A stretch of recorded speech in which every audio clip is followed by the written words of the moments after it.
Nah, jadi saat pengumpulan ayat suci Al-Quran yang harus kalian garis bawahi bahwa yang dikumpulkan itu teman-teman bukan seperti yang kalian dengar dari Oten. Tahu nggak apa yang dikumpulkan? Tulang unta, kulit-kulit binatang itu nggak dikumpulin. Yang dikumpulkan itu adalah hufadha. Apa itu hufadha? Para penghafal. Namun para penghafal dulunya agar tidak lupa, mereka mengambil inisiatif untuk menuliskan. Ada yang menuliskan di dinding rumahnya. Bayangin nih. Kan beberapa catatan Al-Quran itu ada yang dituliskan di kulit binatang. Ada yang dituliskan di tulang binatang. Ada yang dituliskan di dinding-dinding rumah. Assalamualaikum, waalaikumsalam. Assalamualaikum Bang Naman, waalaikumsalam. Nah, sekarang gini, kalau dikumpulkan semuanya itu, kasihan dinding rumah orang tuh.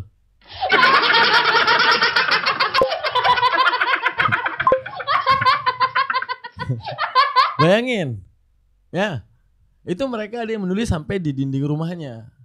Ya, itu hufadha, sama seperti kita nih. Dapat hafalan dari guru agar tidak lupa bagaimana cara kita gunakan.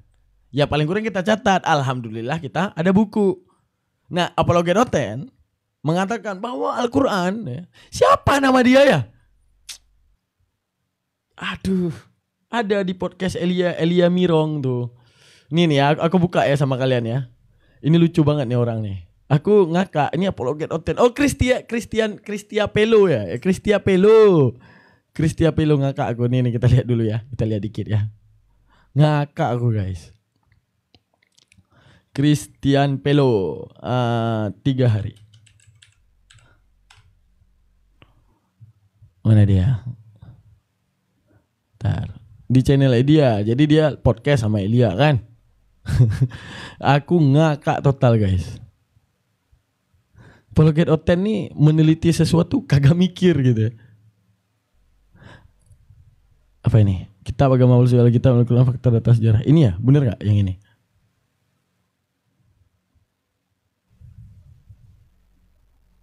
Coba. Ya, Atu Ali. Edisi yang kedua. Oh ini. Di mana ada banyak hal yang terjadi ketika langit terlihat. Nah di sini ya. Artinya ada ribuan tahun, ada banyak generasi yang menulisnya hingga utuh seperti yang kita pakai. Ya. Beda dengan Al-Quran. Al-Quran itu turun di dalam satu momen, satu masa kenabian Muhammad, di dalam satu bahasa, dalam satu budaya. Oke. Jadi latar belakang. Kita terima aja dulu ya. Adanya kitab suci Alkitab dan Al-Quran itu beda. Beda ya. Al-Quran pada waktu diturunkan menurut keyakinan Muslim oleh Jibril kepada Muhammad itu tidak utuh dalam bentuk buku. Emang Bible utuh? Tersebar dalam bentuk lembaran, ada yang ditulis di tulang unta, di pelepah kurma, di ingatan-ingatan para sahabat, ada yang di perkamen-perkamen termasuk kertas. Ini semua baru dikumpulkan di zamannya Utsman bin Affan. Bagus. Tuh. Gimana ceritanya guys? Yang nulis di dinding rumah mampus dia tuh. Coba bayangin. Ini. Nah, yang di tulang unta oke lah dia bisa bawa. Oke. Yang tulis di kulit hewan oke lah bisa bawa. Yang dalam riwayat menuliskan di dinding rumahnya, mampus, bolong dinding rumah orang.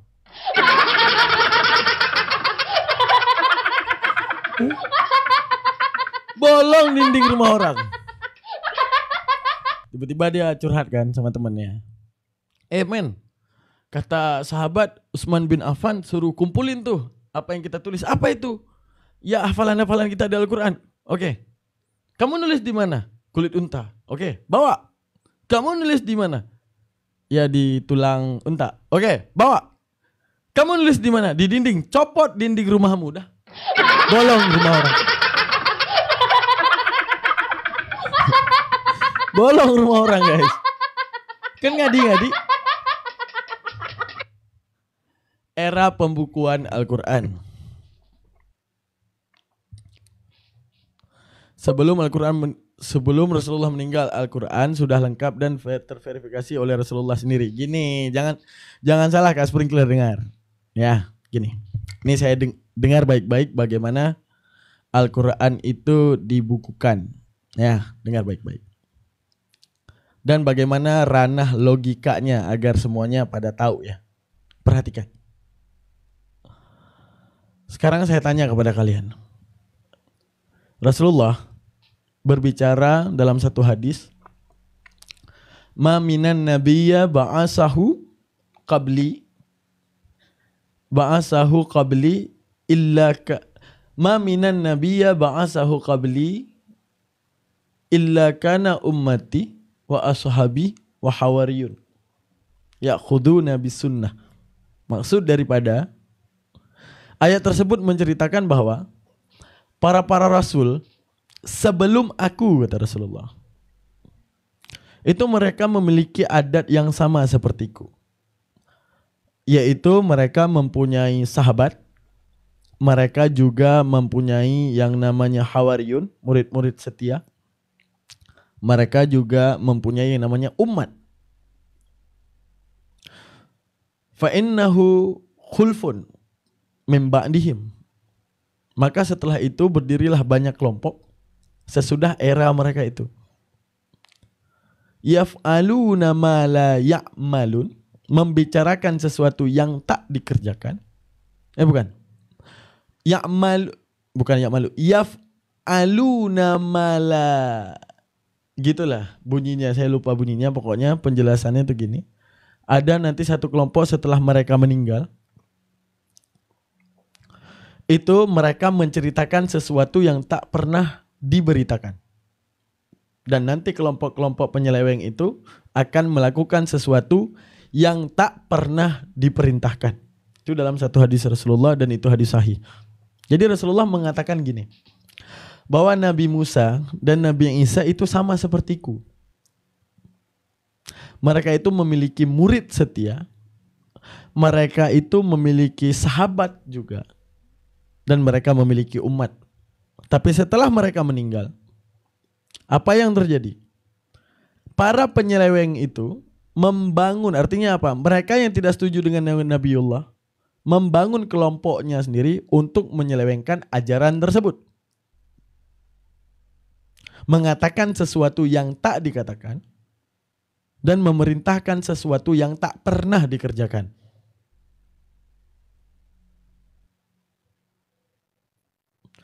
Apa yang salah dipertanyakan Ustadz Daman yang bisa? Nggak ada salah Kak. Ya sore ini, ya tujuan kita ngaji sore ya itu kita belajar kan. Gini, riwayat yang menyebutkan kodifikasi, apa itu kodifikasi? Gini, bentar. Kita ngambil posisi wena dulu. Nah, coba diperhatikan. Ini ilmunya berat, jadi kita dah minum sangobion. Siapa? Dah minum sangobion. Oke teman-teman, perhatikan hari ini kita ngajinya agak berat ya. Nah, jadi kita harus buat ini pennya dulu. Rasulullah ngomong. Apa yang dikatakan oleh Rasulullah bahwa rasul-rasul sebelum aku. Aduh, ini kenapa kayak gini nih? Bahwa rasul-rasul sebelum aku adatnya sama. Mereka memiliki umat. Mereka memiliki sahabat sama sepertiku. Dan mereka memiliki hawariyun, murid-murid setia. Sama, semua sama. Semua rasul sama. Oke. Nanti akan ada kelompok yang tidak setuju dengan ajarannya, menyelewengkan. Arti menyelewengkan yaitu mengatakan sesuatu yang tak pernah dikatakan dan memerintahkan sesuatu yang tak pernah dikerjakan. Ya kita lihat sendiri, misalnya kayak di Bible Yesus nggak bilang dirinya Tuhan tapi dituhankan kan gitu ya, itu salah satu maksudnya misalnya.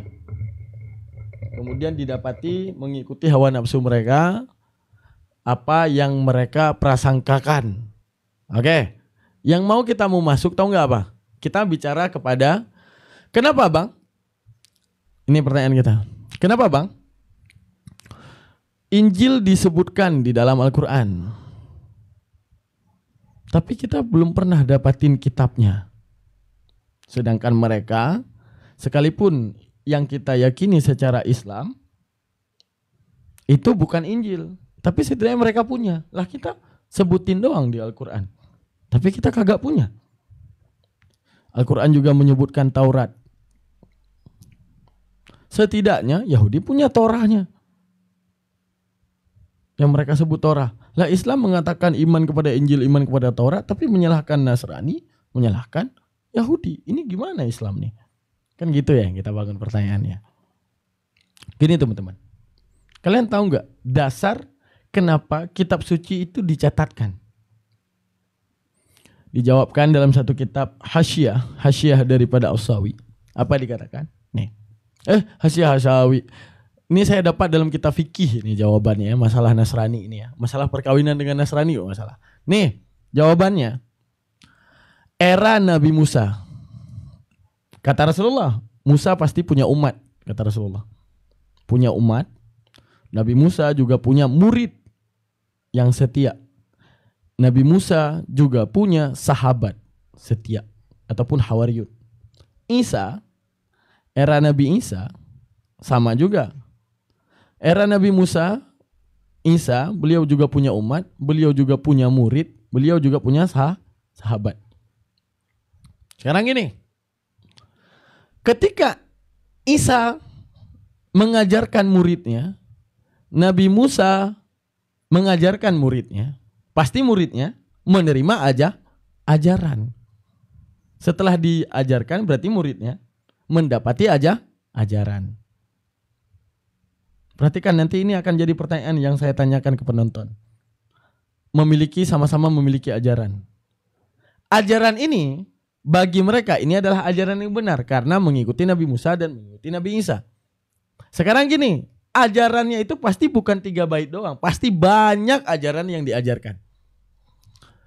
Maka paling relevan, saya tanya nih, paling relevan agar mereka ingat, paling relevan mereka ngapain? Ini misalnya Nabi Isa, sembahlah Tuhanmu, Tuhanku dan Tuhanmu. Ya, ataupun diajarin bahwa sunatlah kalian itu perjanjian Abrahamik, nah, misalnya. Ataupun dikatakan jangan makan babi, ataupun segala ajaran ini agar mereka ingat, paling kurang apa?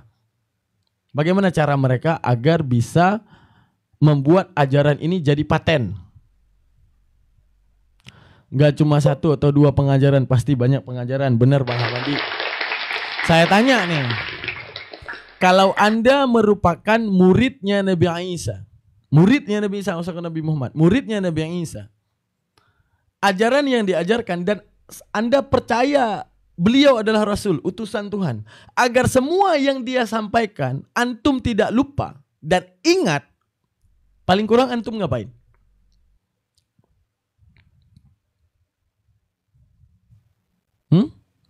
Paling kurang antum ngapain? Coba nulis. Benar. Sekurang-kurangnya pasti kalian semua itu akan mengambil langkah paling kurang ya, menghafal paling kurang. Ini yang pertama. Agar lebih ingat ya, takutnya hafalan ini bisa lupa, pasti kalian tulis. Karena kalau hafalannya lupa, Anda bisa lihat sesuatu yang tertulis. Sekarang gini. Sekarang Anda yang merupakan muridnya Nabi Isa ataupun muridnya Nabi Musa, pasti Anda nih, misalnya Bang Ahmadi ya. Bang Ahmadi muridnya Nabi Isa misalnya. Nah, Bang Ahmadi pasti akan punya anak. Anak pasti akan punya cucu Bang Ahmadi. Cucu akan punya lagi.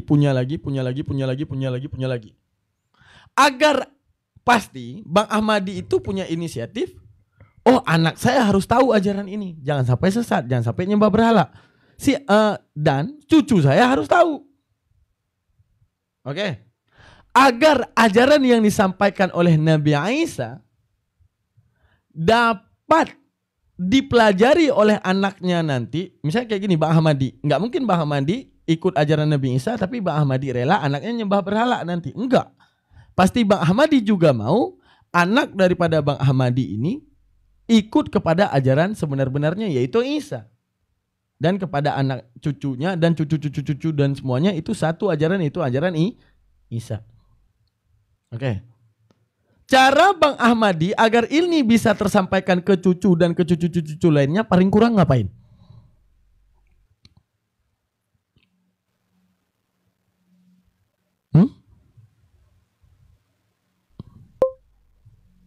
Menyambung pengajaran kepada generasi selanjutnya. Oke, benar. Cara menyambungnya bagaimana paling kurang?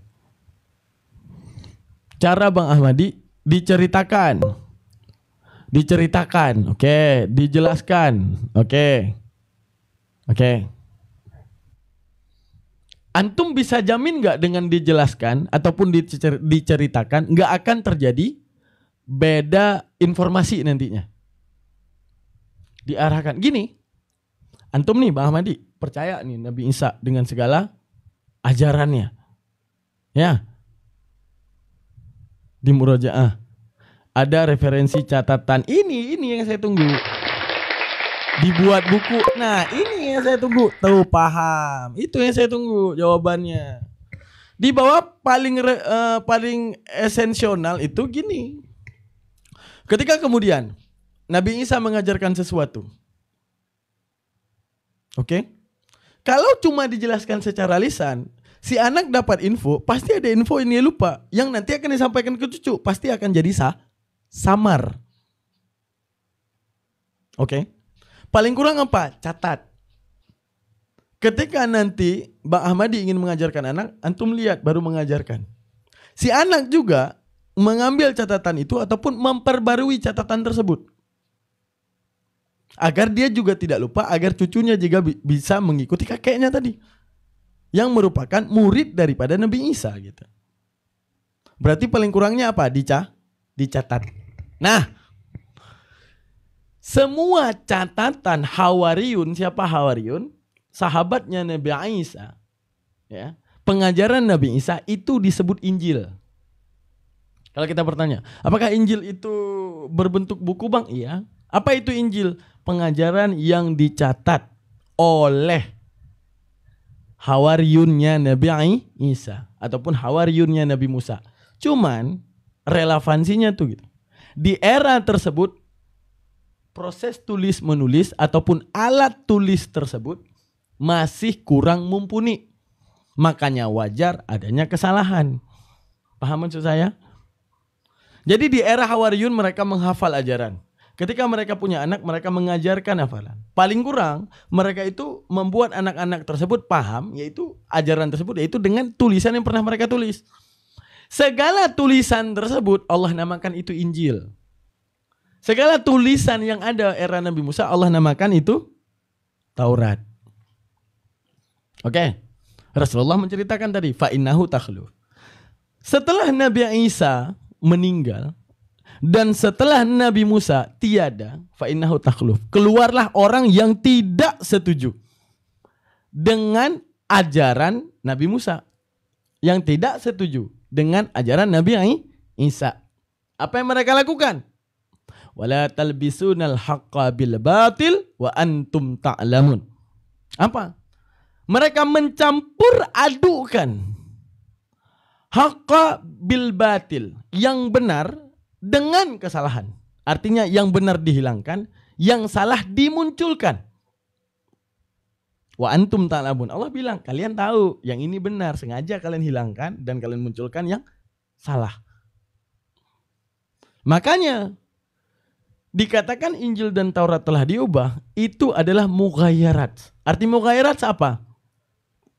Tidak bisa dibedakan mana yang asli, mana yang benar, mana yang salah lagi. Di mana di dalam kitab yang tertulis itu ada kebenaran yang telah dicampuri dengan kesalahan. Makanya Allah suruh tinggalkan.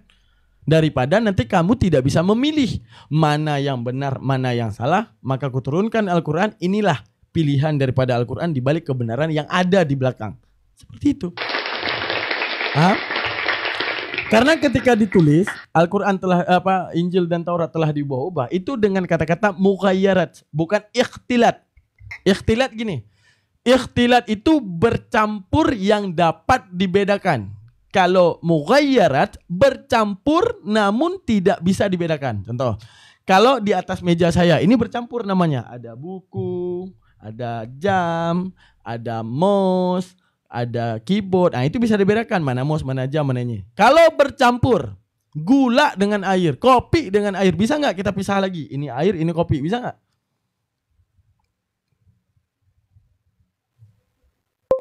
Mana kenapa hanya Taurat dan Injil? Zabur kenapa nggak dimasukin ke Bible? Ada, Mazmur kan Zabur, Bang Mogi. Nggak bisa. Makanya lalu kita makanya itulah yang Allah bilang bahwa kitab mereka itu dikatakan palsu bukan karena ada aslinya. Paham maksudnya? Paham? Kayak saya bilang gini. Mazmur itu Zabur. Ya versi mereka Mazmur itu Zabur. Gini. Jangan salah paham. Jangan salah paham. Kalau ditulis dengan kata-kata ikhtilat, bercampur dengan kata ikhtilat, itu bisa dibedakan. Arti bisa dibedakan mana yang benar, mana yang salah. Mana contoh ikhtilat? Oke. Ini gigi palsu. Nah, ini bener nih. Ini gigi palsu saya nih satu nih. Ini gigi palsu karena ketabrak dulu. Ini gigi asli. Ini namanya apa? Ikhtilat, bercampur antara asli dan palsu, bisa dibedakan. Oke. Tapi kalau mughayyarat, sesuatu yang tak bisa dibedakan. Contoh, Lucinta Luna merubah dirinya. Saya tanya, mana yang aslinya? Lucinta Luna nih telah diubah-ubah. Saya tanya, mana yang aslinya? Apakah yang asli Lucinta Luna ada lain? Nggak ada. Ya itu juga sama seperti hidung diubah jadi mancung. Mana yang aslinya? Apakah di sini? Apakah di sini? Apakah di sini? Bukan. Tetap di sini. Nah, Injil dan Taurat yang telah diubah, Allah mengatakan dengan versi mughayyarat. Arti mughayyarat, mereka tahu yang aslinya. Mereka selubungkan yang aslinya. Yang aslinya tetap dimunculkan, tapi mereka membangun fatwa-fatwa baru untuk mengelabui keaslian tersebut. Kenapa itu bisa terjadi? Karena yang tadi, di era masa Nabi Musa dan Nabi Isa, sistem penulisan, percetakan ataupun apapun itu masih minim. Mughayyarat itu keasliannya sudah tidak banyak gitu ya. Bukan. Kalau kita ingin berbicara, apakah Bible mereka itu asli? Asli.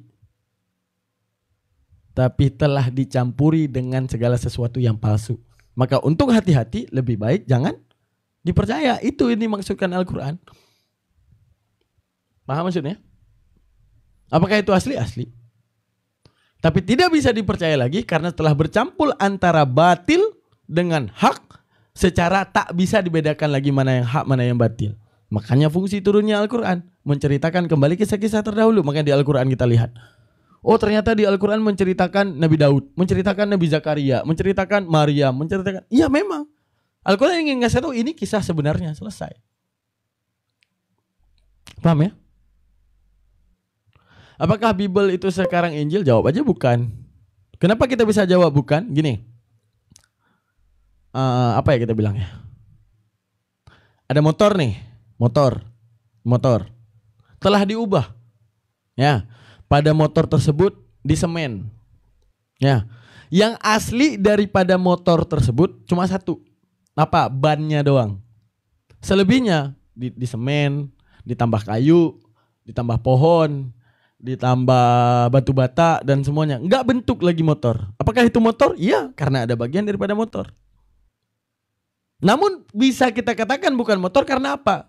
Telah sangat jauh perubahannya. Paham maksudnya? Ini motor nih, saya beli motor nih Mio. Saya mau modif motor Mio ini. Kita bilang nih, ini Mio. Saya mau modif motor Mio ini. Apa yang Anda mau modif? Saya pengen modif motor Mio ini menjadi laptop. Jauh gitu kan? Apa? Ambil laptop Toshiba dan semuanya, pasangin ban Mio di belakang. Twing. Apakah itu motor? Motor. Kenapa? Karena tendensional orang pertamanya memodif dari asal motor. Tapi apakah itu bisa diyakini motor? Enggak bisa. Kenapa? Karena terlalu banyak yang telah diubah Sehingga tidak lagi dapat dibedakan mana yang motor, mana yang bukan. Guys, tap-tap pasti ulang. Ilmu mahal ini rugi kalau cuma kita yang tahu. Benar, mantap. Gitu ya. Nah, jadi teman-teman.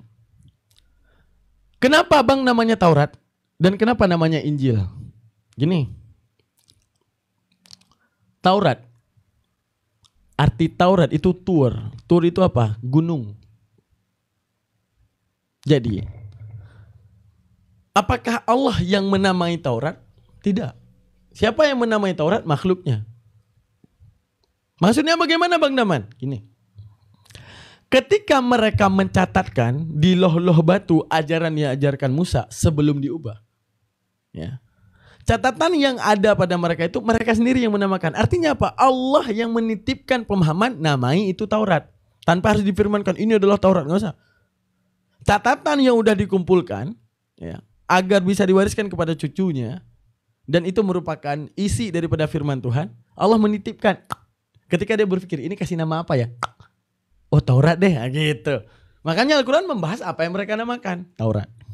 Selanjutnya apa? Injil. Diambil daripada kata An-Najlu, terang. Injilun, penerang.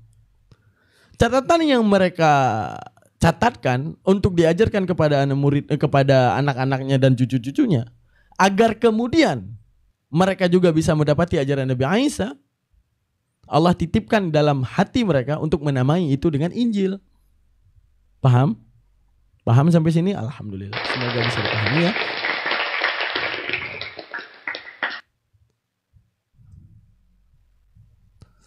Oke, kita lanjut lagi pengajian kita. Ini kayak gini penting. Selanjutnya. Paham insya Allah, mantap Bang tukang acung jempol, mantap. Jadi itu yang dikasih tahu kepada kita, di-announce oleh Rasulullah. Mana buktinya Bang? Nih catat.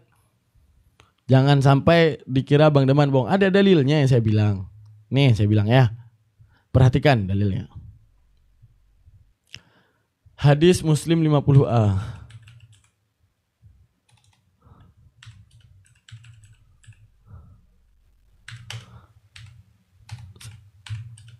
Ini perhatikan apa kata Rasulullah. Ini udah saya buka ya. Kita ngudut dulu ya biar seru ya. Ngudut dulu ya guys ya. Ngudut dulu. Makanya antum semua rajin-rajin naik pengajian saya sore. Biar banyak dapat ilmu. Jangan, ibaratnya gini lah. Jangan Bible itu terlalu menarik daripada Al-Quran. Ayo kita balik ya. Al-Quran ini jauh lebih menarik. Karena yang kalian dapati daripada Bible itu sesuatu yang gak masuk ke otak. Nah Al-Quran isinya semua masuk otak masalahnya. Saya sapain di YouTube dulu ya. Siapa-siapa yang udah hadir. Weh ada Kafel. Tampilan gini kurang asik Bang D. Iya karena ini tampilan TikTok. Ya Bang ini semua yang di YouTube ya. Sorry ya. Memang harus kayak gini tampilannya. Oke.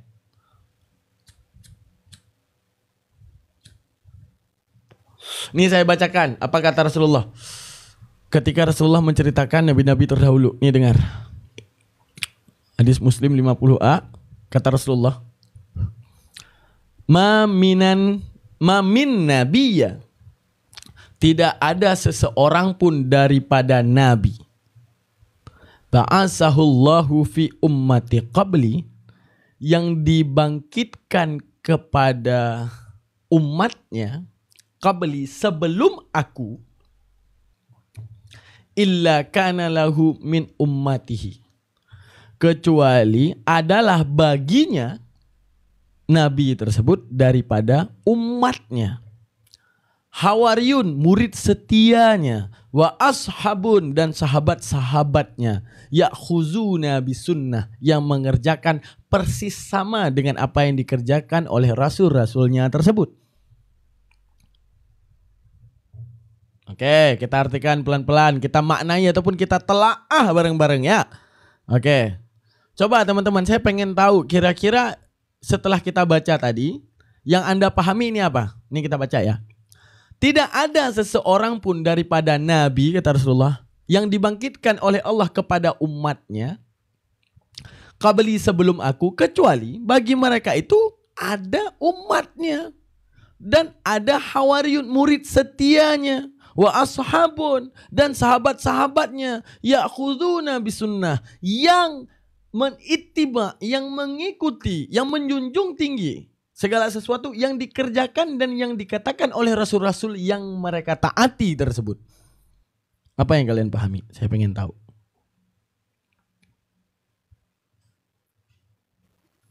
Apa yang kalian pahami kira-kira teman-teman? Apa yang kalian pahami sampai situ?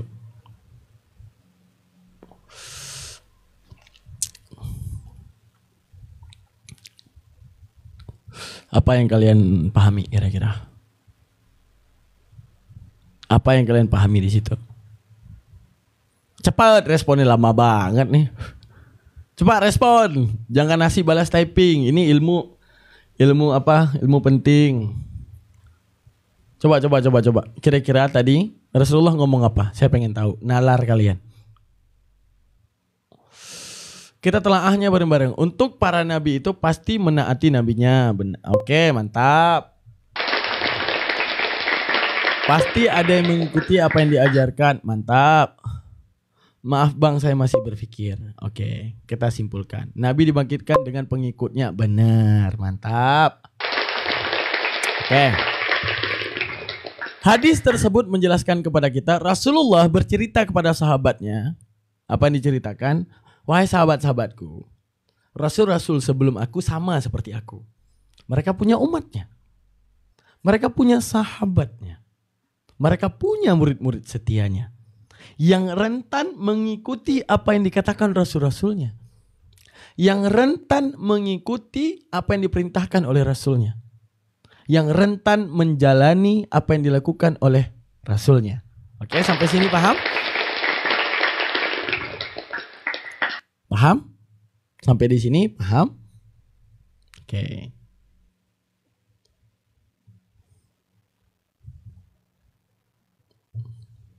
Oke. Kita lanjutkan. Ayo berpikir, nggak usah di open otennya. Kalian di room debat mau oten di taping, di pengajian juga debat, nggak usah. Di pengajian ayolah ngambil ilmu. Yuk teman-teman, yuk. Setidaknya antum balik ke hadirat Allah dengan keadaan paling sempurna. Kenapa? Antum menjadi tahu apa yang sebenarnya antum kejar, gitu ya. Wa yaqtaduna, dan mengikuti mereka itu dengan segala urusannya. Artinya mengikuti, misalnya gini, para rasul itu mencontohkan sesuatu, mereka mengikuti. Nah gitu. Summa innaha takhluf. Kemudian bahwa sesungguhnya demikian, itu ada partai. Arti partai golongan-golongan. Mim ba'dihim, sesudah era mereka itu. Artinya mati Musa, matinya Isa. Akan beberapa partai ataupun kelompok. Yaquluna, yang mengatakan mereka itu kelompok. Malayaf alun. Artinya mereka berbicara sesuatu yang tak pernah dikerjakan oleh Nabi tersebut. Wa yaf'aluna ma la yu'marun. Dan mereka mengerjakan sesuatu yang tak pernah dikerjakan oleh rasul-rasul tersebut. Apa yang kalian pahami, teman-teman? Apa yang kalian pahami kira-kira, teman-teman? Apa yang kalian pahami kira-kira?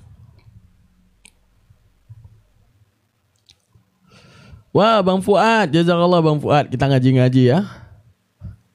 Merokok benar sehat segar, benar. Apa yang kalian pahami itu? Yang di YouTube boleh jawab, yang di ini boleh jawab. Apa yang kalian pahami?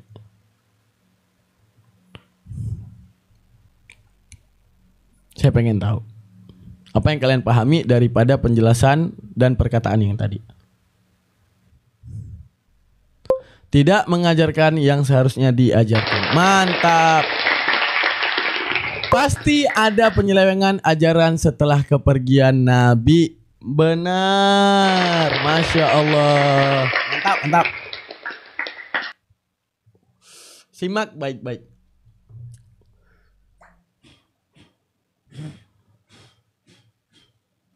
Simak baik-baik. Kata Rasulullah, nabi-nabi itu sama sepertiku. Rasulullah itu punya tujuan menceritakan hal tersebut, menceritakan hadis tadi. Rasulullah itu punya tujuan yang besar. Apa tujuannya? Mewanti-wanti daripada sahabatnya. Nih, setiap rasul itu gerakan, sistemasi, mekanisme itu sama. Nggak ada yang beda. Nabi Musa pasti sebelum beliau pamit, menitipkan ajarannya kepada murid dan disuruh untuk menjaga ajaran dan mewaspadai terhadap penyesat. Mana buktinya? Nih, ini dalam perjanjian lama.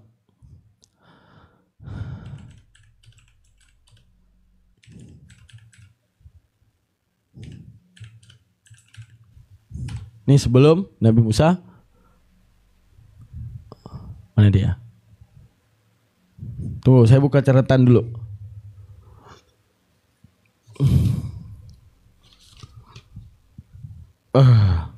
Sabar.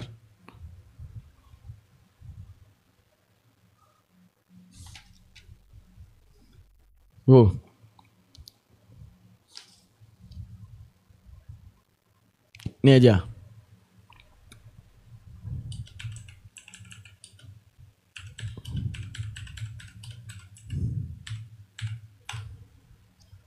Ulangan 13:5. Nih.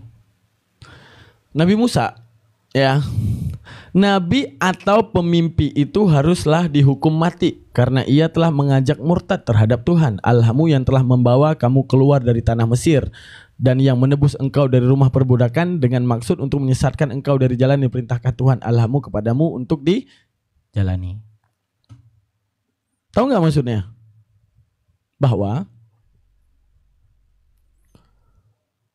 diceritakan bahwa enggak, ini kita meneliti. Ini kan, ini hadis nih. Ya, kenapa kita bawa Bible? Kan itu pertanyaannya. Gini. Apakah Al-Quran sedang bicara sendiri? Paham maksud saya? Ini yang coba kita buktikan. Apakah Al-Quran sedang ngomong sendiri? Kalau ngomong sendiri itu nggak terbukti gitu. Kalau Al-Quran ngomong sendiri itu nggak membuktikan apapun, teman-teman. Kita akan melihat pembuktian benarkah Al-Quran itu, apa yang diceritakan Al-Quran itu terjadi. Kata dalam hadis Nabi, dalam Islam mengajarkan bahwa setiap Rasul sebelum Nabi Muhammad itu sama. Sama seperti Nabi Muhammad. Apa? Mereka punya umat sesuai hadis tadi. Mereka punya sahabat. Mereka punya hawariyun. Yang kemudian setelah mereka tiada, ini akan diselewengkan. Ini akan coba dirusak. Itu kata hadis. Itu kata siapa? Nabi Muhammad. Menjelaskan hal yang terjadi di belakang. Kalau ini tidak pernah terjadi, berarti Nabi Muhammad dan Al-Quran dan Islam ngomong sendiri tanpa validasi. Nabi Muhammad menceritakan bahwa ajaran-ajaran terdahulu rentan diselewengkan dan setiap Rasul mewanti-wanti kepada muridnya terhadap penyesat. Pertama Musa. Nabi Musa mewanti-wanti dengan mengatakan, nabi-nabi atau pemimpin itu haruslah dihukum mati karena ia telah mengajak murtad kepada Tuhan. Untuk menunjukkan apa? Bahwa hati-hatilah kalian. Jangan sampai kalian ini terbawa dalam penyesatan orang-orang setelahku. Nabi Musa. Yang kedua, Nabi Isa. Dikatakan, waspadalah terhadap penyesat yang nanti akan membawa namaku. Tepuk tangan. Kenapa? Perhatikan hadis ini. Nabi Musa mengatakan bahwa nanti namaku akan dipakai untuk membuat penyesatan dan mengatakan itu semua dari aku dan mengatakan akulah Kristus. Kan gitu ya penjabarannya. Waspadalah terhadap penyesat yang nanti akan membawaku yang mengatakan akulah Kristus. Di sini jelas Rasulullah ngomong Apa dikatakan? Bahwa akan adanya partai-partai ataupun golongan daripada era setelah mereka tiada yang mengatakan sesuatu yang tak pernah diperbuat. Berarti namanya akan dibawa sebagai template penyesatan. Arti template apa ya? Sebagai target penyesatan. Oh, dulu Nabi Isa bilang gini. Oh, dulu Yesus bilang gini. Kalian harus mengerjakan gitu. Jadi namanya akan kemudian menjadi apa itu namanya? Apa istilahnya guys? Apa itu namanya? Oh, mualaf cerdas, mantap. Namanya kemudian akan dipakaikan untuk penggunaan penyesatan. Template itu kalimat aku. Benar. Oke. Dikatakan seperti itu. Bahwa nanti akan adanya penyesat setelah itu. Tapi bukan dari fatwa mereka mengatakan apa? Bahwa Isa dulu mengajarkan ini loh gitu. Ya. Oh, bahwa Isa dulu dia sunat. Oh, karena dia Yahudi. Kalian gak usah sunat lagi. Karena itu hanya sebagai adat Yahudi misalnya. Yesaya 66 ayat 7 pada dikatakan. Yang makan babi, binatang jijik serta tikus, mereka semua harus dihukum mati. Ya. Kenapa? Elohim terlalu membenci orang makan babi. Oh, mereka membawa namanya. Oh, enggak. Bukan yang masuk ke mulutmu menajiskanmu, tapi apa yang keluar. Dah, selesai. Berarti Al-Quran dan hadis Rasulullah tidak berbicara sendiri. Berbicara sesuai apa yang terjadi. Apa yang terjadi? Bahwa penyesatan ini akan muncul. Nabi Musa mewanti-wanti, Nabi Isa juga sama. Mewanti-wanti akan adanya penyesat. Lalu Nabi Muhammad, apakah mewanti-wanti? Sama. Nabi Muhammad juga mewanti-wanti dengan hadis tersebut. Apa katanya? Bahwa aku pun sama. Nanti setelah aku tiada, kejadian yang sama juga akan terjadi. Apa kejadian yang sama akan terjadi? Penyesatan dan penyelewengan terhadap Al-Quran akan terjadi. Apa itu? Pernahkah kalian melihat hadis maudhu? Kalau di era setoran hafalan dulu ya, hufadha ya, itu ada ayat yang dipalsukan satu. Bunyi ayatnya gini. Yafdi'da rijluhu arba sautuhu ka. Ya, ayat itu berbunyi gini. Wahai kodok, kakimu 4, rijlu arba, sautuhu ka. Oke. Mereka mencoba menyelewengkan Al-Quran. Itu satu. Selanjutnya apa? Hadis maudhu. Hadis maudhu ini adalah hadis yang tak pernah diucapkan oleh Rasulullah. Gak pernah Rasulullah mengucapkan itu, tapi mereka sengaja mengatakan mereka perawi dan menobatkan hadis-hadis untuk merusak Islam. Tapi bedanya ketika Allah katakan nahnu nazalna zikra, bahwa kami yang menurunkan Al-Quran, kami pula yang akan menjaganya, yaitu di mana Allah sendiri mengatakan akan adanya manusia-manusia sempurna yang otaknya sempurna, yang kemudian mampu menjaga. Jadi Allah hanya ingin membuktikan kepada manusia, wahai manusia, tanpa kuasaku ini yang terjadi. Seperti ajaran Musa, seperti ajaran Isa. Coba lihat dengan kuasaku. Menunjukkan apa? Kelemahan kalian. Satu kebenaran kalian selewengkan. Saya kasih lagi kebenaran kalian selewengkan. Tanpa bantuan aku kalian gak bisa apa-apa wahai manusia. Maka kebenaran itu akan kutetapkan di lisannya Muhammad. Apa di lisannya Muhammad? Kuturunkan Al-Quran dan beliau sebagai penjelas Al-Quran dalam hadisnya. Dan kemudian ini ajaran yang gak akan mampu diselewengkan. Kenapa tidak mampu diselewengkan? Karena dititipkan manusia-manusia sempurna seperti Utsman bin Affan, Abu Bakar, Utsman, Ali bin Abi Thalib dan segalanya, yang kemudian akan menjaga keabsahan daripada Al-Quran. Lalu apa? Orang-orang setelahnya, ada tabi'in, ada tabi'in, dan ada hufada, para penghafal setelahnya. Di mana apa? Ada 2 pilar yang akan terbangun di dalam Islam. Apa pilar pertama? Yaitu pilar hufada, pilar penghafal, menjaga originalitas daripada Al-Quran. Yang kedua, ada pilar mufasir, yang orang menjaga daripada salah di dalam penjabaran Al-Quran. Pilar mufasir dan pilar hufada. Dan itu terjaga sampai sekarang. Kenapa? Allah yang menjamin. Cuman kalau kita bahas secara logika ya, ini logika. Logikanya gini, Bang, emang Allah kenapa sih Allah ada masalah apa sama Nabi Isa ataupun Nabi Musa ya guys misalnya? Kenapa ajaran mereka tidak dijaga? Gini penjelasannya teman-teman. Kita ikut relevansi zaman. Apa relevansi? Di era mereka alat tulis belum ada. Terus tulisan itu masih rentan di batu ataupun di apa itu, di batu-batu, di apapun. Ya, jadi rentan lah. Batu-batuan yang mereka simpan tersebut, kemudian ada yang mendapati, mereka ubah mengikuti apa yang mereka suka gitu, wajar. Mungkin relevansi karena di saat itu alat tulisnya masih kurang mumpuni.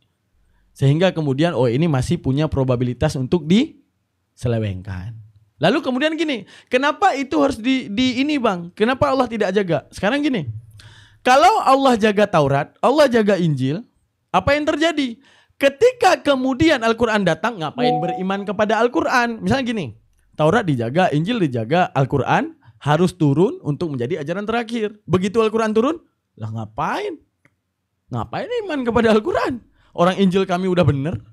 Ngapain iman kepada Taurat? Orang Taurat kami udah bener. Paham? Makanya diturunkan Al-Quran. Kenapa? Karena yang di belakang telah diubah. Untuk menunjukkan apa? Agar Al-Quran inilah penutup daripada segala penyelewengan yang ada di belakang. Melalui hadis Rasulullah. Jadi apa kata Rasulullah? Rasul-rasul sebelumku sama seperti aku. Mereka punya sahabat, mereka punya umat, mereka punya hawariyun. Oke. Bahwa ajaran Musa diselewengkan, diturunkan Isa. Ajaran Isa diselewengkan, diturunkan Musa. Kalian jangan pernah merasa aman. Setelah aku tiada, kata Nabi Muhammad, akan ada juga nanti partai-partai yang kemudian akan menghancurkan Al-Quran. Yang kemudian akan apa? Mencoba merusak Al-Quran. Bagaimana contohnya? Di era kalam hufadha, para penghafal Al-Quran. Oke? Di era penghafal Al-Quran teman-teman. Bagaimana kemudian salah satu daripada penyelewengan itu terjadi teman-teman? Gini. Ada, misalnya gini. Itu ada Assalamualaikum Abang Da, Waalaikumsalam. Gini teman-teman. Di era panjangnya ceritanya. Jam berapa ada nih? Ini saya ceritain bagaimana Al-Quran dikumpulkan. Gini. Si Christian Pelo tadi, yang sama Elia tadi kan membahas masalah Al-Quran dikumpulkan ya. Yang dikumpulkan apa? Kulit unta kata dia. Apa yang dikumpulkan? Naskah-naskah pohon kurma tadi. Ya, kalau ada yang nulis dari dinding rumah, bolong tuh rumah dibawa tuh, dikumpulin. Enggak guys, yang dikumpulin penghafal. Di era Rasulullah masih ada orang ngafal sampai 30, ada orang yang ngafal, ngafal. Di era Utsman dan Umar, kenapa mereka menuliskan? Siapa? Kenapa mereka menuliskan? Semua kejadiannya sama. Semua kejadiannya sama teman-teman. Kejadiannya sama tuh gini. Yang tadi kita kembali ke awal, coba jawab. Saya tanya kepada teman-teman sekalian, coba jawab. Kenapa umat Nabi Musa menuliskan ajaran Nabi Musa? Kenapa? Coba jawab. Poneglip. Coba jawab teman-teman. Saya tanya nih. Kepada yang di YouTube dan kepada yang di ini boleh di TikTok, coba jawab. Kenapa umat Nabi Musa menuliskan ajaran tersebut? Untuk itu dicatat salah. Tadi udah saya bilang. Relevansinya untuk apa?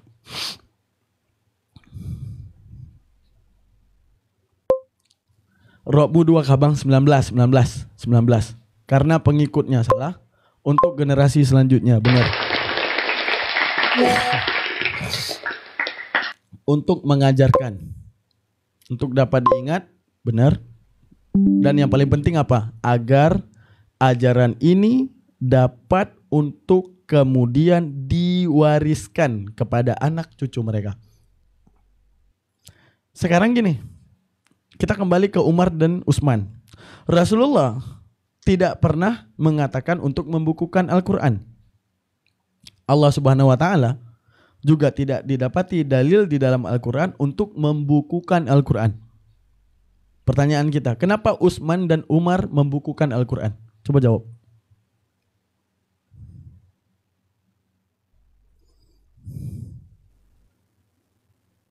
Kenapa?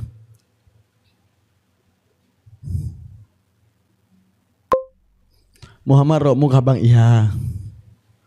Untuk keaslian dijaga masih salah?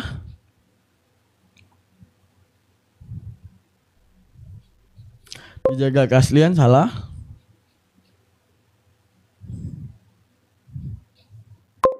Pengajaran kepada generasi selanjutnya.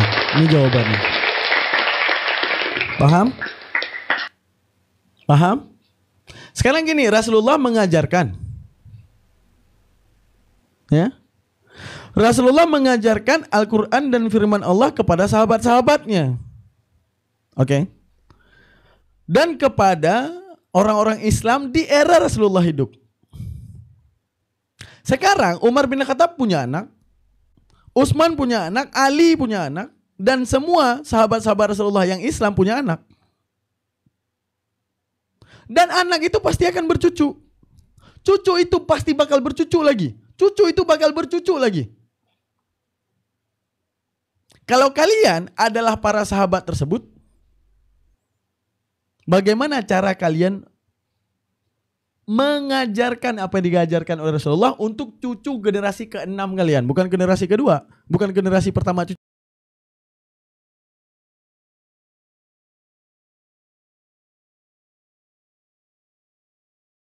Kalian, generasi ke-6 kalian.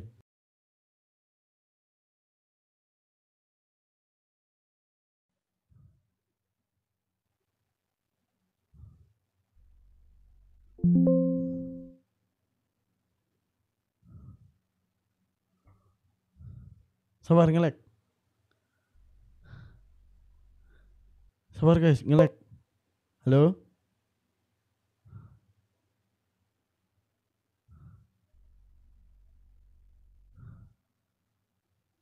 Halo teman-teman sekalian. Udah bagus? Udah bagus? Yang di TikTok dan di YouTube udah bagus belum? Halo? Enggak, saya ngelek. Udah bagus belum?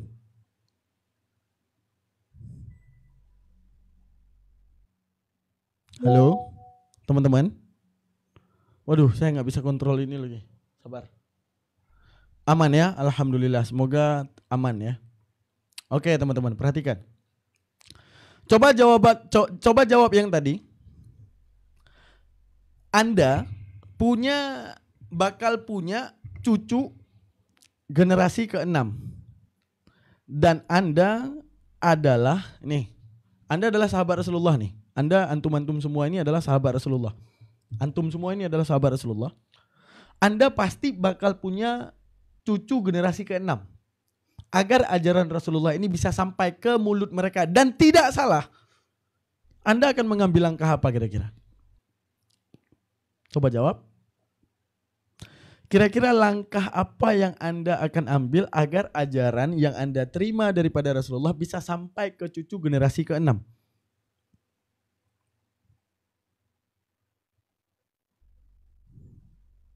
Coba jawab. Dipraktekkan dan dihafalkan. Ditulis dan dihafal. Benar, Pak Mogi. Kalau dihafalkan, bisa jadi hafalan itu bisa ada kesalahan. Contoh gini. Di era Utsman misalnya, hafal. Qul huwallahu ahad. Diwariskan ayat tersebut ke era setelah Umar, ke anaknya Qul huwallahu ahad, kepada cucunya Qul huwallahu ahad. Suatu saat ini bakal samar. Karena tidak ada rujukan untuk melihat keasliannya. Tapi kalau dicatat, ternyata ada yang menyelewengkan. Bukan lagi Qul huwallahu ahad, Qul huwallahul khamsah misalnya. Lihat ada catatan asli, oh ternyata 1 bukan 5. Langsung diketahuikan di mana penyelewengannya. Dibukukan dan dihafalkan, mantap. Jadi kalau ada Kristen nanya, tidak ada perintah Al-Quran itu dibukukan. Ya udah. Segala kitab-kitab yang terdahulu pun gak ada perintah untuk dibukukan. Tapi otak manusia yang pakai otak kemudian akan membukukan dengan tujuan ajaran ini bisa sampai ke generasi selanjutnya. Tidak mungkin ajaran itu diajarkan hanya ke masa itu, tapi bersifat selamanya. Paham? Paham ya? Oke. Sekarang di era masa hufadha itu yang dikumpulkan bukan dinding rumah orang ya guys, nggak dikumpulkan di dinding rumah orang ya. Yang dikumpulkan itu adalah para penghafal. Para penghafalnya ditanyain, kamu ada ngafal? Ada, silakan hafal. Dari siapa kamu ngambil hafalan? Dari guru saya yang ini, yang ini, yang ini. Oke. Coba kamu hafal. Dari siapa gurumu? Duduk. Coba hafal. Semua. Dan orang Quraisy banyak juga yang model pura-pura taubat. Misalnya kayak Paulus ya. Paulus dulu menyakiti jamaah, nggak bisa dari luar, kemudian dia pura-pura taubat untuk merusak dari dalam. Di era Rasulullah pun sama. Apa itu? Orang datang, misalnya nih, ini contoh nih, coba perhatikan. Saya adalah penghafal yang benar, saya nih. Saya dan Bang Ahmadi. Bang Ahmadi kita anggap adalah kafir Quraisy, penyembah berhala yang ingin menghancurkan Al-Quran. Nah nih, mohon maaf Bang Ahmadi, sesekali saya pakai contoh antum. Gini, perhatikan. Ini saya dan ini Bang Ahmadi. Kebetulan sanad yang saya bawa nih. Rasulullah membicarakan firman ini, misalnya nih, biar lebih mudah saya pakai nama yang lebih mudah ya, kita ingat gini. Rasulullah wartakan firman ini pertama kali pada si Jamal. Jamal kepada si Udin. Si Udin kepada si Daud. Oke, Daud kepada Daman. Ketika di era pengumpulan Al-Quran, dipanggil. Daman, kamu ada hafal Al-Quran? Ada. Apa yang kamu hafalkan? Misalnya, saya hafalkan dengan wa ilahukum ilahu wahid. Saya hafalkan itu. Dari siapa kamu hafalkan itu, Daman? Ya dari Daud. Daud dari mana? Ya dari Jamal. Jamal dari mana? Ya dari Rasulullah. Oke, saya terima hafalan kamu. Terus ada Ahmadi nih. Yang Ahmadi ini ikut-ikutan jadi penghafal, padahal beliau adalah penghancur. Dia datang. Apa yang kamu hafal? Wa ilahukum ilahusani. Katakanlah Tuhan itu ada dua misalnya. Itu di era Umar bin Khattab enggak langsung oh ini rusak, ini sesat, enggak ada, enggak bisa menghakimi sendiri. Yang ditanyain apa? Yang kamu hafal ini dari siapa? Dari Daud. Oh dari Daud. Oke. Daud dari siapa? Dari Jamal. Jamal dari siapa? Dari Rasulullah. Artinya apa? Dalam ingin menghancurkan Al-Quran, mereka membawa nama-nama para penghafal yang mulia tadi. Paham maksud saya sampai di sini? Paham maksud saya sampai di sini? Saya adalah penghafal yang benar tadi, membawa nama Daud, membawa nama Jamal, membawa nama Rasulullah. Dia pun membawa sanad tersebut, tapi isinya adalah penyelewengan. Lalu di era tersebut bagaimana identifikasi daripada para sahabat? Identifikasinya dikumpulkan lagi. Yang hafal sama kayak Daman berapa orang? Kebetulan yang hafal sama kayak Daman, para hufadanya ada sekitar 20 orang. Yang hafal sama kayak si Ahmadi berapa orang? Gimana emang hafalannya? Cuma satu ternyata. Diketahuikan bahwa Ahmadi ini adalah orang yang memberitakan hufada palsu. Itu di era Al-Quran. Selanjutnya di era hadis, keluarlah hadis-hadis maudhu. Hadis maudhu kan hadis sahih itu kan punya syarat ya. Salah satunya sanad bersambung. Saya bilang nih, saya melafalkan satu hadis. Saya bilang, misalnya nih kita bermisal biar lebih mudah kita ingat. Cicak putus ekornya. Begini. Apa dia bilang? Cicak itu makan singa. Nah, ada satu hadis lagi. Cicak itu makan nyamuk. Oke. Yang ngomong cicak makan nyamuk bawa sanad misalnya. Ibrahim ini misalnya apa Hisham bin Urwah ini sampai kepada Rasulullah. Mutawatir. Sahih? Sahih. Terus ada nanti yang menciptakan hadis-hadis palsu untuk menyelewengkan ajaran. Ada hadis apa? Cicak itu makan singa. Apa sanadnya? Sama seperti yang sanad yang dibawa oleh Daman tadi. Sekarang gini. Hadis sahih. Ketika si Daman ngomong ini sanadnya, ini sanadnya, ini sanadnya, ini sanadnya, ini sanadnya. Sampai kepada Rasulullah. Sahih enggak? Sahih.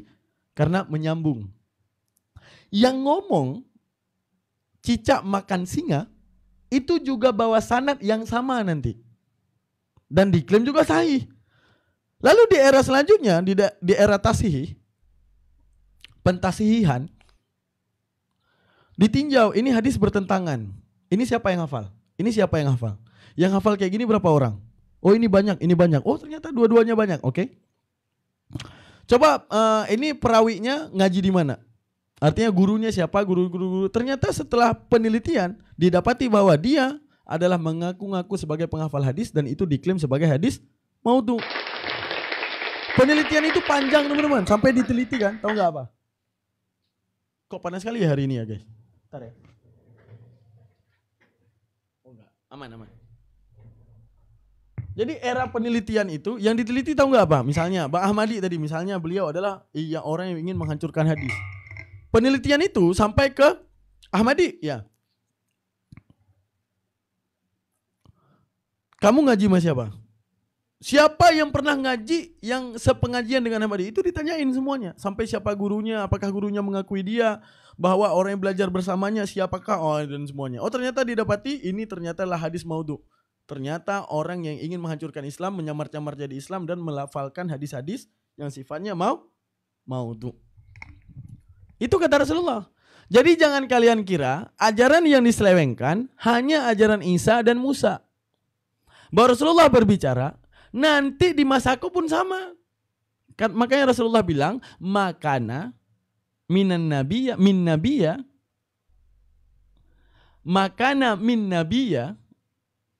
ba'asahullahu fi ummati illa kana apa?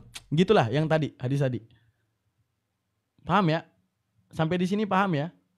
Nah, sampai hadis ini paham ya insyaallah ya teman-teman ya. Nih. Apa kata Rasulullah? Semua kejadiannya sama. Oke? Semua pembahasan dari Rasulullah sama. Kalau kalian melihat ajaran Musa diselewengkan, ajaranku nanti akan diselewengkan juga. Kalau kalian melihat ajaran Isa diselewengkan, nanti ajaranku juga akan diselewengkan. Paham ya? Selanjutnya. Ini kenapa ini? Kok nggak nampak webnya? Ada aja masalah ini. Masalahnya pasti gara-gara Pak Abraham nih. Selanjutnya. Pak Abraham nggak pernah taubat Pak Abraham nih. Ya. Mengerti ya? Oke.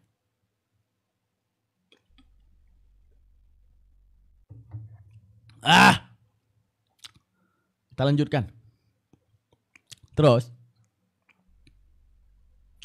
Apa saya mau bilang? Lihat, udah lupa saya mau bilang apa? Jangan kayak gitu, udah tua kasihan. Wah, Bang Mogi umur shaming Bang Mogi. Wah, saya nggak bisa lihat komentar ini kayak gini. Sabar ya. Saya setting dulu. Ini komentarnya nggak bisa nampak guys. Sabar. Tiba-tiba tadi ini saya error ninja. Saya nggak bisa lihat komentar ini. Gara-gara kenapa kayak gini ya Allah?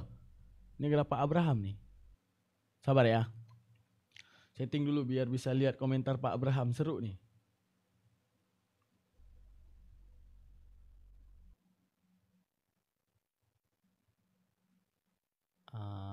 Mana dia? Nih.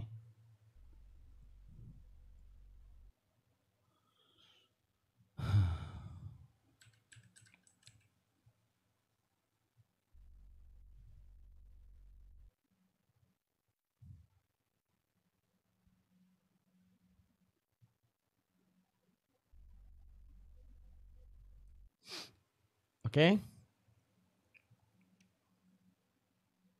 Ini karena baru buru-buru live, harusnya restart dulu laptop Bang Daman yang harga. Wah, laptop Bang Daman 34 juta. Wah, amin ya Allah, semoga suatu saat punya. Apa ya tadi? Social stream ninja kok nggak bisa ya? Iya. Sabar. Ini saya nggak nampak komentar. Ini menjelang kita kasih naik Abraham. Ngapain Pak Abraham? Gitu ya guys ya. Itu Al-Quran. Itulah apa yang diwartakan oleh Al-Quran dan itulah isinya ya. Kita padahal mau bahas Bismillah. terbahas itu pula. Besok aja lah kita bahas bismillah ya. Ini udah. Terus masih 20 menit lagi, oke. Itu Bang ajaran yang menyimpang. Siapa ajaran yang menyimpang, Bang? Ntar. L.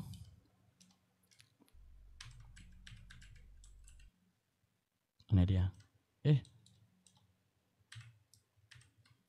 Sabar ya.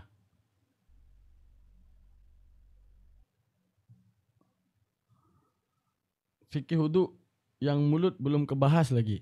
Oh iya. Nggak apa-apa, sesekali kita belajar tafsir. Bagi saya kayaknya tafsir ini penting buat kalian ketahui teman-teman. Bahkan sangat penting insya Allah.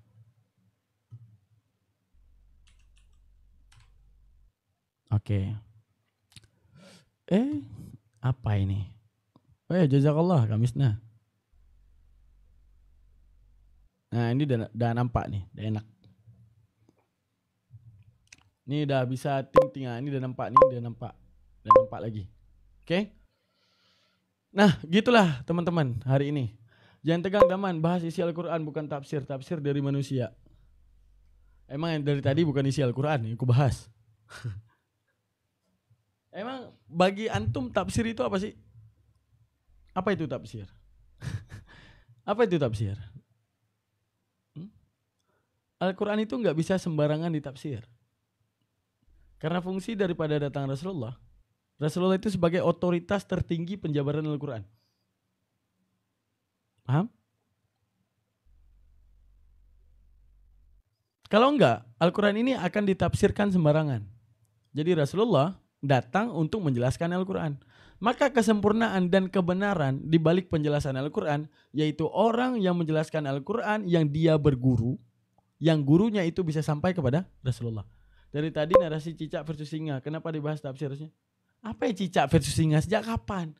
Berarti ya Allah, kenapa kayak gini model otaknya ya Allah? Jadi yang masalah cicak sama singa tadi Pak Abraham seriusin.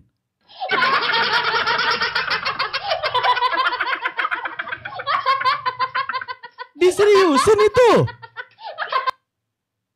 Guys, itu tadi contoh doang. Diseriusin.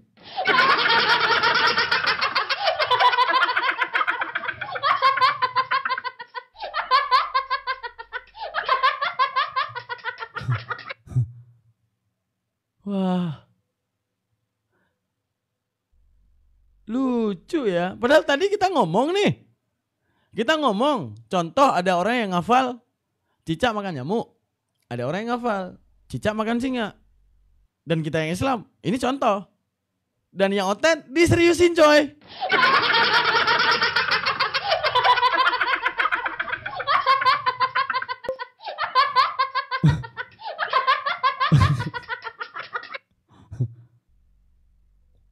Bahas isi Al-Quran bro, bukan cicak. Udah ya. Iya Pak Abraham ya. Aneh Pak Abraham nih. Misalnya kita bikin contoh ya. Misalnya ada yang hafal hadis. Apa hafal hadis? Mobil adalah sayur-sayuran. Diseriusin sama dia. Wah. Aneh Al-Quran. Karena mobil adalah sayur-sayuran. Nah itu.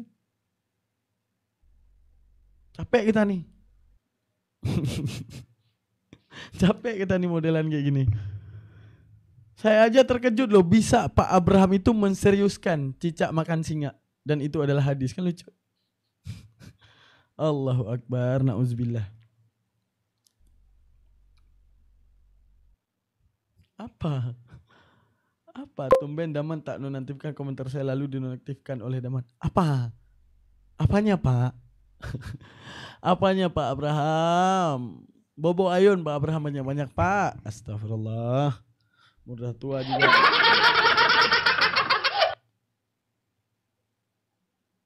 Oke. Kenapa pada kesurupan di sini ya Allah? Iya, agak ngadi-ngadi tuh mereka ya. Naikin aja biar bisa dijelasin nih. Karena udah maghrib. Kalau belum maghrib saya naikkan. Selanjutnya, apa ini? Munayah Siti ngomong apa? Pengen tahu dong. Kenapa kok kalian pada ribut nih? Apanya? Opini apanya nih? Tafsir itu sama dengan pendapat. Aduh, gini.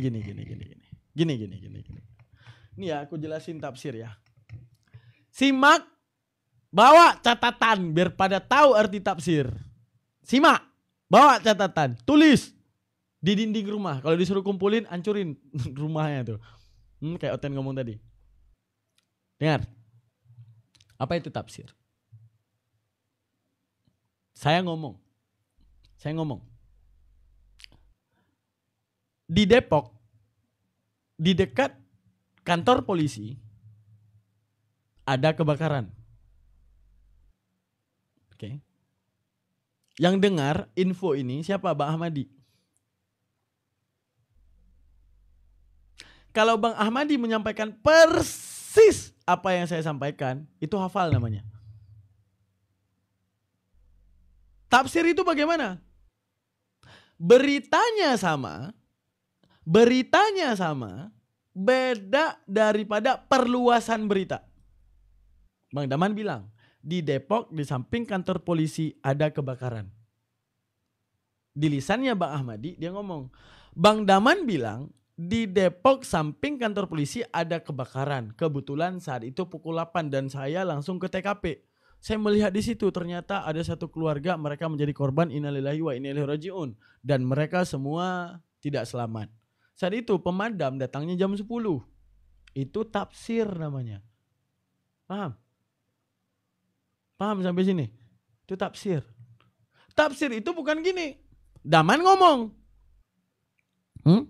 Daman ngomong. Di Depok, samping kantor polisi, ada kebakaran. Tafsir nih. Ahmadi nih. Daman ngomong. Di kantor polisi, ada polisi lagi bakar rokok.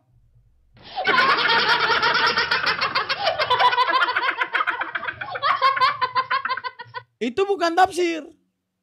Itu penyelewengan, omongan.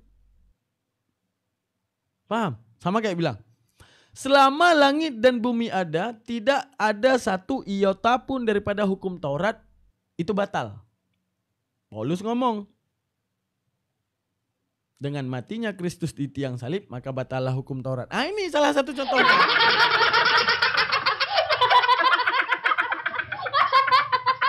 Ini salah satu contohnya. Apa? Ngomong. Di Depok, samping kantor polisi ada kebakaran. Oke. Bang Ahmadi sampaikan. Di Depok, samping kantor polisi, semua polisi pada main sepeda.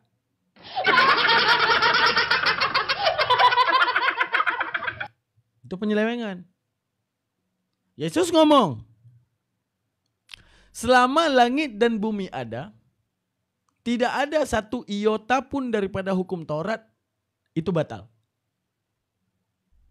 Nah, di lisannya Paulus, dengan matinya Kristus di tiang salib, maka batallah hukum Taurat. Sama. Sama persis. Kayak yang tadi tuh. Kayak, ini ada berita kebakaran dari Bang Daman. Disampaikan. Ini ada berita polisi main sepeda. Udah, itu kayak gitu persis. Persis. Jadi, kepada tafsir, bagaimana meneliti tafsir? Gini. Yang menyampaikan adalah Daman di Depok, ya. Ada kebakaran samping kantor polisi. Bang Ahmadi menyampaikan, di Depok ada kebakaran samping kantor polisi pukul 10 dan saya langsung ke TKP dan saya saat itu bertemu dengan korban langsung, anaknya selamat dan yang lainnya tidak selamat, dan saat itu jam 10 malam jam 10 malam pemadam baru datang. Oke. Itu menunjukkan apa? Bahwa beliau hanya meluaskan. Tapi info dari Daman salah apa benar? Maksudnya gini, Bang Ahmadi Bang Ahmadi yang tadi, contoh yang saya buat tadi, Bang Ahmadi menyampaikan info yang benar yang disampaikan Bang Daman enggak kira-kira? Bang Daman cuma ngomong nih, masih benar. Bedanya Bang Ahmadi meluaskan karena beliau telah pergi ke tempat tersebut, ke TKP. Jadi menurutmu tafsir itu? Ya bukanlah. Siapa bilang tafsir pendapat daripada orang yang menafsirkan? Nih, makanya gue bahas. Al-Quran turun. Tidak sembarangan orang boleh menafsirkan. Yang boleh menafsirkan Al-Quran siapa? Rasulullah Sallallahu Alaihi Wasallam, itu doang. Oke. Selanjutnya. Ketika Rasulullah menjelaskan Al-Quran dalam hadisnya sampai ke lisan sahabat. Dari lisan sahabat sampai ke lisan tabi'in. Dari lisan tabi'in sampai ke lisan tabi'in li tabi'in. Lalu hilanglah masa tabi'in itu sampai ke lisan para ulama. Bagaimana Rasulullah yang telah meninggal tapi kita dituntut paksa agar penjabaran Al-Quran ini sesuai dengan lisan Rasulullah.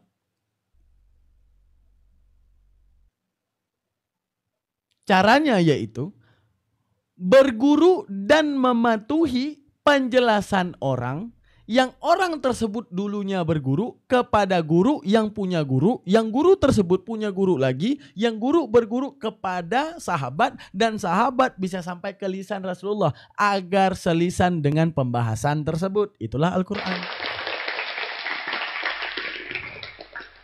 Paham? Paham? Ada tafsir nih. Makanya ada metode sanad. Benar. Karena yang berhak menjelaskan Al-Quran satu, Rasulullah. Otoritas tertinggi daripada penjelasan Al-Quran. Yang berhak menjelaskan Al-Quran. Karena dikatakan gini. Dalam Al-Quran, ini kita buktikan dengan Bible, terjadi apa enggak? Ya. Kita buktikan dengan Bible, terjadi apa enggak? Terjadi. Kata Rasulullah, wa anna hadza sirati mustaqimah fatabi'u wa la tattabi'u subula fatafarraqa minkum an sabili. Inilah jalanku yang lurus, kata Rasulullah SAW. Maka ikutilah. Wa la tattabi'u, jangan engkau ikuti subula, jalan-jalan, fatafarraqa minkum an sabili, yang akan membuatmu bercerai-berai daripada jalan Tuhan. Rasulullah yang ngomong. Jadi Rasulullah mau bilang bahwa di luar ajaranku ini akan tercerai-berai. Kita adu sama Bible. Akulah jalan, kebenaran dan hidup. Satu dalil nih. Satu dalil. Oke, jalan, kebenaran dan hidup. Dipegang materi tunggal, Tuhannya bagi 3. Kristusnya ada 2. Dipegang sama oneness, Tuhannya ada 1, tapi include 3 di dalamnya. Dipegang sama Marsion, beda lagi. Dipegang sama saksi Jehovah, dipegang sama ini, beda. Ini satu dalil pisah-pisah umatnya nih. Tuhannya langsung beda-beda nih. Jelas? Jadi terjadi nggak? Terjadi.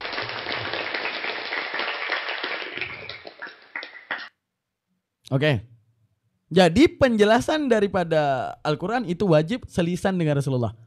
Lalu kenapa ada pendapat seperti yang kamu bilang tadi nih? Nih. Penjelasan atau pendapat. Lalu kenapa ada penjelasan ataupun pendapat? Era Rasulullah dengan zaman para mufassir yang punya guru yang bersanad sampai Rasulullah itu, eranya berbeda, modernitasnya berbeda. Makanya dilakukan pengembangan secara tafsir. Ini aku kasih contoh nih. Tafsir Al-Quran itu gimana? Bukan menjelaskan seenaknya nih, aku kasih contoh nih biar paham.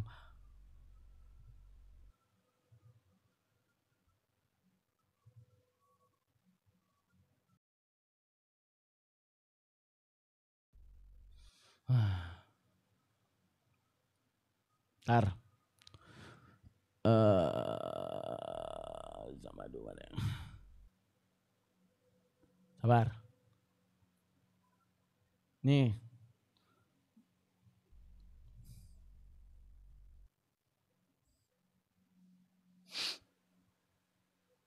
Perhatikan bagaimana Al-Quran itu ditafsirkan. Misalnya contoh tafsir Al-Quran. Nih. Ntar.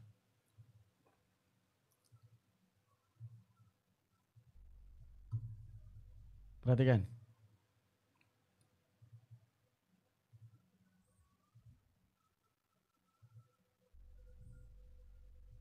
Coba diperhatikan di sini teman-teman.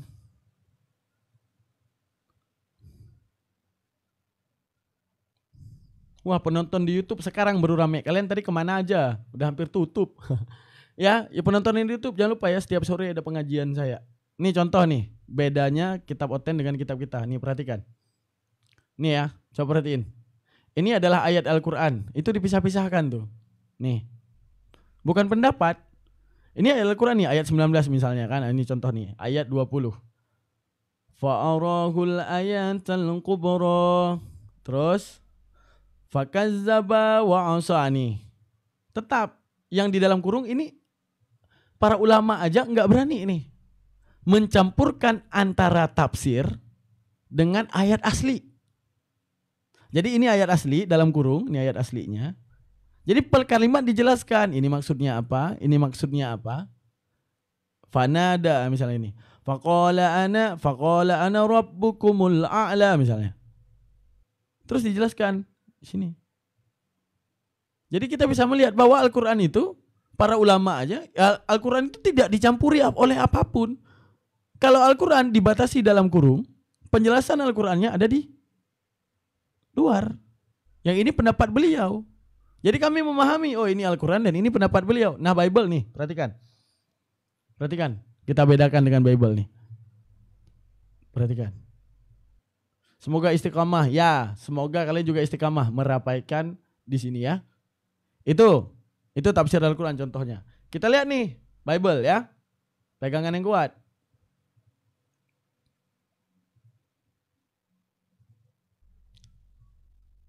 Bible.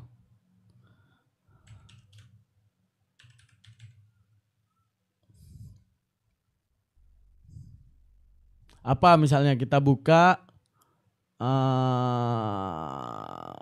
Hosea 4:14. Ya.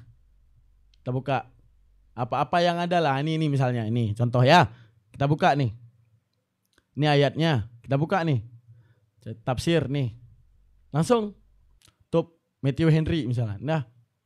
Kagak ada itu. Langsung pendapat dia nih. Yohanes Pembaptis sudah berkata tentang Kristus gini. Yohanes yang mati syahid gini. Langsung suka-suka dia. Pernah gak kalian tanya? Pernah gak kalian bertanya? Kenapa kalian harus percaya dia? Kenapa kalian harus percaya si penafsir Matthew Henry ini? Kenapa? Apa alasan kalian harus percaya dia? Kalau Al-Quran yang tadi kita bahas, bahwa mereka langsung memisahkan ini ayat aslinya ya. Dan ini saya sebagai mufassir yang saya dapati dari guru saya, kebetulan guru saya berguru dan guru-guru sampai Rasulullah, ini maksudnya. Oh di era sekarang ternyata modernnya beda. Era sekarang perkembangan zamannya jauh lebih luas. Ketika lebih luas, ini versi saya. Paham maksud saya? Paham maksudnya? Jadi ketika dikatakan tafsir itu pendapat, benar. Tapi pendapat apa? Pendapat untuk meluaskan Al-Quran di zaman tersebut. Paham? Paham saat itu paham? Kalau Al-Quran, ini ayat asli, nggak ada tuh Al-Quran tuh suka-suka dia tuh tafsirin, nggak ada. Ini ayat aslinya, tetap ayat aslinya ada. Setelah itu dia kasih tahu ini pendapat saya. Di era zaman sekarang. Di mana tadi kan kita lihat kurung nih, kurung. Ada luar kurung. Luar kurung itu menjelaskan maksud yang di dalam kurung. Dari mana beliau tahu maksud dalam kurung? Karena dia punya guru. Gurunya punya guru, gurunya punya guru, gurunya punya guru, gurunya punya guru. Sampai ke era sahabat. Dan sampai kepada mulut Rasulullah. Makanya kita percaya. Itu satu. Terus ada yang namanya pengembangan pendapat. Tapi bukan pendapat, sekarang mengakui kalau tafsir itu pendapat, kan aneh memang. Berarti ini oten ini. Emang oten ini oten. Era Rasulullah dengan era kita saja udah beda. Di era Rasulullah itu kagak ada Shopee, kagak ada Shopee Pay, nggak ada GoPay, nggak ada ini, nggak ada itu. Kalau saya mau jadi mufasir, saya harus cari guru. Guru saya punya guru sampai Rasulullah. Saya tafsirin nih Al-Quran. Tetap ini perhatiin nih. Ini contoh ya, kalau saya jadi penafsir ya di era zaman sekarang. Nih contoh nih. Kalau saya menjadi penafsir era zaman sekarang, mana dia tadi? Nih. Nah, misalnya ini saya yang menjadi tafsir nih. Misalnya nih, ya, misalnya saya adalah penafsir tersebut. Perhatikan. Saya penafsir tersebut misalnya. Oke, coba perhatiin. Nih, ini ayat Al-Qur'an nih. Nah, misalnya ini karangan saya. Ini ayatnya. Di luar ini adalah penjelasan ayatnya. Yang saya temui daripada guru saya, yang guru saya itu temui dari gurunya itu temui daripada guru sampai ke lisan sahabat. Sampai ke Rasulullah. Bahwa penjelasan yang ada di sini yaitu ini. Nah, terus saya punya pendapat nih di balik kejadian ataupun meluaskan makna ini, meluaskan yang tentang ini mau saya luaskan. Pendapat dan penjelasannya mau saya luaskan, ya. Saya nggak berani mencampuri maknanya nih. Saya nggak berani. Kenapa? Karena ini Al-Quran dan penjelasan dari guru saya. Maka ada yang namanya hasyiah. Apa itu hasyiah nih? Nah ini. Nah ini masuk ke dalam pendapat saya nanti. Ah ini yang bawah-bawah nih. Nah ini masuk ke pendapat saya nanti. Ah ini. Kemana ini? Tunggu. Nah ini nanti. Kucing lah mau geser dia. Nah ini nanti jadi pendapat saya. Ini. Nah ini pendapat saya. Saya luaskan maknanya. Paham? Jadi orang pada tahu mana yang pendapat saya untuk relevansi zaman. Kebetulan zaman saat itu sudah modern. Jadi tafsir ini kalau dipakai di zaman modern bagaimana? Jadi menunjukkan yang di atasnya. Ini adalah pengajaran dari guru saya, yang guru saya punya guru, yang guru saya punya guru sampai ke Rasulullah. Yang di bawahnya adalah pengembangan hal tersebut. Nah ini adalah pengembangan, itu adalah pendapat saya. Gimana sih? Lah kalau Bible suka-suka dia tuh. Matthew Henry punya penjelasannya nih. Misalnya apa tuh? Mana dia tadi? Nah, Matthew Henry punya penjelasannya. Orang ini nggak pernah nanya, kenapa saya harus percaya Matthew Henry? Dah azan teman-teman. Makasih banyak semuanya yang telah hadir. Dah azan yuk, sholat yuk. Udah ya. Udah paham ya sampai situ ya. Jadi kesimpulannya, kalau ada yang menafsirkan Al-Quran, mau dia Syiah, mau apapun terserah dia. Kalau dia tidak punya guru yang selisan dengan Rasulullah maka ditolakkan. Misalnya Munim Siri bang, ataupun Ustadz Astekeploter, ataupun Ustadz As-Sauler, Buya Syakur bang menjelaskan. Ya udah, Buya Syakur dapat dari mana penjelasannya? Dapat dari Al-Quran langsung, nggak bisa dipercaya. Dari mana kita bisa tahu pasti yang dijelaskan Buya Syakur semulut dengan yang dijelaskan Rasulullah? Nggak bisa percaya. Kenapa? Kalau seandainya Buya Syakur ataupun saya ataupun siapapun boleh menjelaskan Al-Quran seenak-enaknya, yang ngapain turunnya Nabi Muhammad? Beda dengan Bible.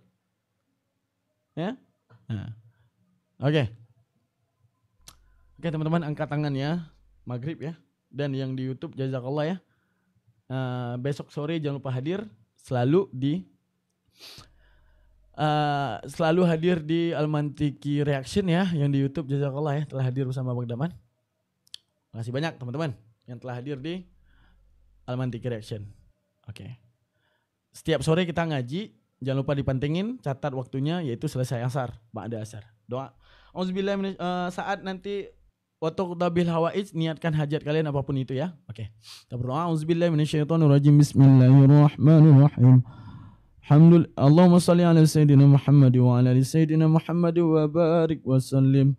Allahumma rzuqna ya Rabbi fahman nabiyina wa hifdal mursalina wa ilhamil malaikatil muqarrabina fil afiyati ya arhamar rahimin. Allahumma rzuqna ya Allah, rizkikan kepada kami fahman nabiyina, pemahaman para nabi, wa hifdal mursalina, dan hafalan para rasul, wa ilhamil malaikatil muqarrabin, dan ilham malaikat muqarrabin fil afiyati, di dalam hati kami ya arhamar rahimin. Allahumma inna nastaudiuka ma 'allamtana fardudhu ilaina wa la tansina abada ya rabbal alamin.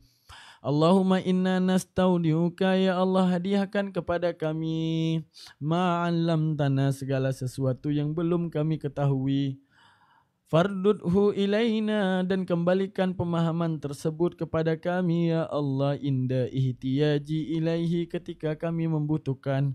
Wala tansina abada ya arhamar rahimin, dan jangan pernah engkau lupakan selama-lamanya. Amin amin ya rabbal alamin. Allahumma sallim salatan kamilatan wa sallim salaman tamman ala sayyidina Muhammadin allazi tanhalu bihil uqad wa tanfariju bihil kurab wa tuqda bihil hawaij wa tunalu bihil raghaib wa husnul hawatim biwajhil karim wa ala liwasabi fi kulli lamhati wa nafasin bi'adadi kulli ma'lumin lak. Allahumma sallim salatan kamilatan wa sallim salaman tamman ala sayyidina Muhammadin allazi tanhalu bihil uqad wa tanfariju bihil kurab wa tuqda bihil hawaij. Ya Allah, dan berkawin ya Allah, tolong sempurnakan wa tuqda bihil hawaij. Ya Allah,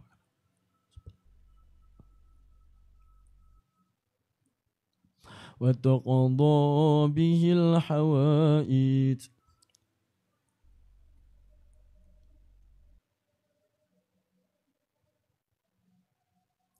وتنال به الرغائب وحسن الحواتم بوجهه الكريم وعلى آله وصحبه في كل لمحة ونفس بعدد كل معلوم لك. آمين آمين يا رب العالمين. سبحان ربك رب العزة عما يصفون وسلام على المرسلين والحمد لله رب العالمين. الفاتحة. رحمة الله أعوذ بالله من الشيطان الرجيم. بسم الله الرحمن الرحيم. Alhamdulillah rabbil alamin arrahmanir rahim maliki yaumiddin iyyaka na'budu wa iyyaka nasta'in ihdinas siratal mustaqim siratal ladzina an'amta 'alaihim ghairil maghdubi 'alaihim waladdallin amin. Oke, di YouTube makasih banyak, jangan lupa subscribe, like dan komen. Jangan lupa titipkan komentar. Makasih banyak yang telah hadir. Assalamualaikum.